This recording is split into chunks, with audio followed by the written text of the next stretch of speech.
आज कुछ मीठा बनाए क्या, जैसे मालपुआ, आलू दम की सब्जी? नहीं बेटा, मुझे घी नहीं पचता, सिंपल कढ़ी चावल चोखा बना लो। ठीक है मम्मी जी।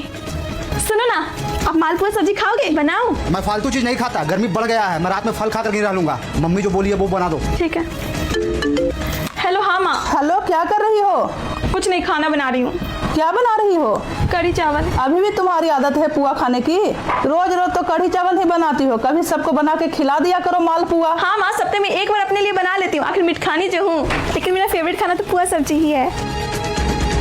ठीक है माँ। ठीक है बेटा। कर ली चुगली, मतलब खाना बनाने टाइम अब इतना कोसते हो हम लोगों को कि क्या ही लगेगा बॉडी में। सुबह शाम चुगली। आप गलत समझ रही हो, मैं कोई चुगली नहीं कर रही थी, मैं तो बस नॉर्मल बातें कर रही थी। मैं क्यों करूंगी चुगली?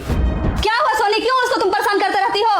इसीलिए मैं पड़ोसन के पास चली जाती हूँ, वही अट्ठा पट्टी से खेलती हूँ। घर में रहती हूँ तो खिचखिची करते रहती हो, खाना बनेगा तब आएंगे। लो, भगा दी मम्मा को। बना खाना। जी मम्मी जी। बहू बैठो यहाँ।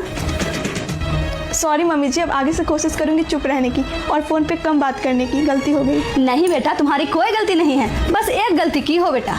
क्या मम्मी जी? तुम मुझे कभी बताई नहीं कि मम्मी जी मुझे मालपुआ और आलूदम इतना पसंद है। क्या मैं तुम्हारी माँ नहीं हूँ बेटा?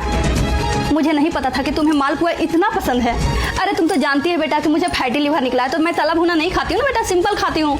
ऐसी बात नहीं है मम्मी जी, आप भी मेरी माँ ही हो, मुझसे गलती हो गई। ये लो, मैं अपनी सहेली के यहाँ से तुम्हारे लिए मालपुआ बना कर लाई हूँ। कल घर में मालपुआ और आलूदम ही बनेगा और मैं बनाऊंगी। नहीं मम्मी जी, मुझे आता है बनाने, आप कष्ट क्यों करेंगे? बेटा तुम्हारे मन के अंदर जो सास नाम का डर है उसे निकाल दो। मैं उन सास में से नहीं हूँ जो अपने रिश्तेदार और पड़ोसन से अपनी बहू की बुराई करती है, उनको रो रो कर दिखाती है, उनको ऐसे दिखाती है जैसे उनकी बहू उन पे बहुत जुल्म करती है, जबकि सास खुद अपनी बहू को परेशान करती है, ताने देती है और अपने बेटा को बहला फुसला कर दोनों के बीच झगड़ा करा देती है। ऐसे लोग ना बेटा अपना बुढ़ापा खुद लिखते हैं और सबसे कहते हैं कि मेरी बहू मुझे सेवा नहीं करती है। ताली दोनों हाथ से बचता है बेटा। मम्मी जी, अब इतनी अच्छी हो कि कभी माँ यहाँ ना होने की एहसास ही नहीं होने देती हो आप। मैं अपने आप पे गर्व करती हूँ कि ससुराल में ही मेरी माँ है। सच में आप सास नहीं माँ हो। बेटा मैं सिर्फ इतना जानती हूँ, तुम मेरी बेटी हो, तुम्हारी ननद अभी नादान है, उम्र के साथ वो भी समझ जाएगी। हुआ खाओ, मैं खाना ले लेती हूँ।